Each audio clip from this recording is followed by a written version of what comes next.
Então, assim, tem uma coisa interessante, que foi o dia que a minha mãe descobriu a maconha. Sabe quem foi que dedou a maconha pra minha mãe? Um pardal. Caramba, hein? Um Nem pra ser um pardal. pombo, né? Um pardal, cara. Como foi isso? Porque isso acendeu uma luz de alerta nelas, cara. O Felipe tá... Porque até então eu conseguia esconder. Mas como esse pardal achou esse teu negócio? Então, eu morava numa casa muito grande, né? Uma casa grande, assim. Tinham 2 quintais, né, e tal. E tinha um quintal dos fundos, né? Quintal bem grande, que dava até pra jogar bola nesse quintal. E tinha ali uma parte coberta com telha brasilite, tal, tal, tal. E eu deixava entre a telha e a madeira escondida. Tipo assim, impossível de achar. Impossível. Porque já não tinha meu pai. Era o único que mexia ali. Minha mãe não mexia com essas coisas. Então eu tava muito escondido. Então, eu sempre, tal. E aí nós tínhamos uma pessoa que ajudava minha mãe lá em casa, que trabalhava lá em casa.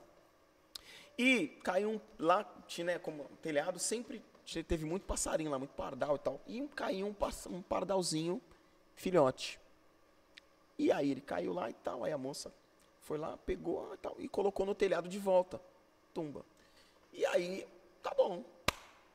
Pardal voltou. Pardal voltou, caiu lá de novo. Ela pegou e jogou. Colocou no telhado pra, né, a mãe vir buscar e tal. E a mãe tava até ali, né, gritando, ela fala. E pela terceira vez o pardal voltou. Quando ela foi colocar o pardal no telhado novamente, ela colocou bem na direção de onde estava uma trouxa de maconha. E ela olhou, pegou e viu que era maconha. Aí o pardal não caiu mais. E aí ela falou pra minha mãe e pra minha irmã, escondido. Eu lembro que eu cheguei em casa à noite de algum lugar, elas estavam chorando e falando, meu, o que é isso? E foi uma cena horrível, Nossa, né? Até então, porque eu sempre mentia, porque sempre existia aquela... tava omitido, né? Tava sim. escondido. E eu ainda tentei mentir, viu? Tentei Vai mentir. falar o quê? Tentei mentir, cara. Tentei falar É do passarinho? que era Não do é? traficante que morava ali do lado e tinha, de fato, um cara que mexia com droga.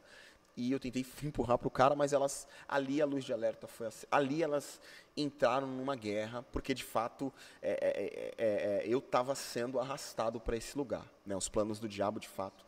Cara, teve uma vez que eu estava vindo também, eu não estava fazendo nada de errado na hora, mas eu estava vindo da casa de um cara lá que mexia com umas coisas, aqui na travessia da pista aqui, Náutica 3, para a Sim. cidade náutica. E cara, eu tô vindo com esse rapaz e eu dei de cara com um tiroteio.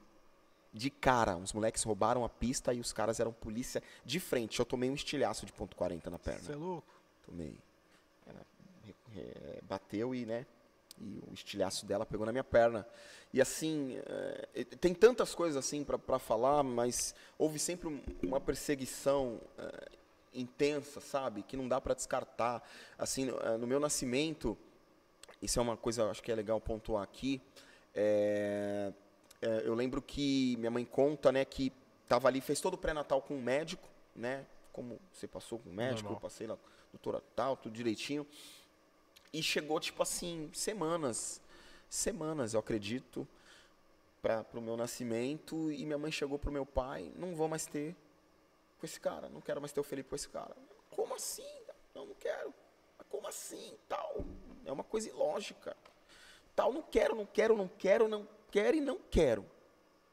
Uma semana depois, eu nasci, uma semana depois, se não me falha a memória, ou alguns dias, esse médico me aparece no jornal, porque tinha esquartejado a mulher.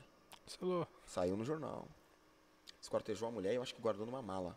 Era o médico que ia fazer meu parto. E o que poderia implicar isso? Não sei, cara. O diabo estava na mão desses caras. Ou esse cara estava na mão do diabo. E vice-versa. Tem gente que entra no diabo, né, mano? Sim, Tem sim. gente que entra no diabo. Tem gente que o diabo faz, né? Então, cara, vai Pega saber. referência. Vai saber como estava a mente desse cara para fazer meu parto. E minha mãe, né, e não era cristã, assim, não tinha um relacionamento com o Espírito Santo a ponto de... Mas já era Deus, livrando. Sim, Entre com certeza. outros, teve um outro episódio também de perseguição. Esse eu sei, sim, foi livramento de Deus.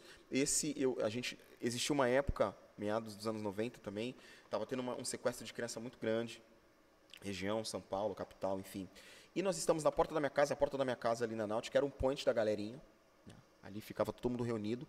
E a gente estava ali, não era tarde, era umas 9 horas da noite, assim, tudo na porta de casa, tinha um banquinho assim e tal. Parou um carro, eu lembro, eu devia ter uns 10 anos, Jonas. 10 anos, 9 anos. Eu lembro a fisionomia dos caras.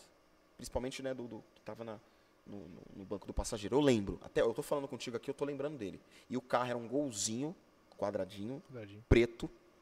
E eles vieram, pararam na nossa frente e perguntaram, aonde fica a Rua 12? E ele ficava medindo a gente assim, tipo, selecionando, escolhendo a criança que ele queria. E a gente, maior inocência. Aonde que é a Rua 12 aqui? Tem duas Rua 12. A do Tancredo e a Rua 12 da Cidade Náutica. Aí a gente, qual Rua 12? Aí deu pra perceber que eles... a de fora, a da Náutica. A gente, ó, vai por aqui, entra aqui, tal. E ele era bem branco.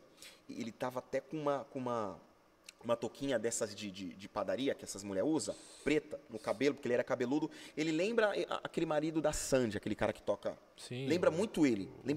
Bem branco. Lucas Lima. É, bem branco, cabelinho enrolado e tava assim. Eu lembro detalhes. E tá bom. E aí eles foram embora e a gente continuou brincando.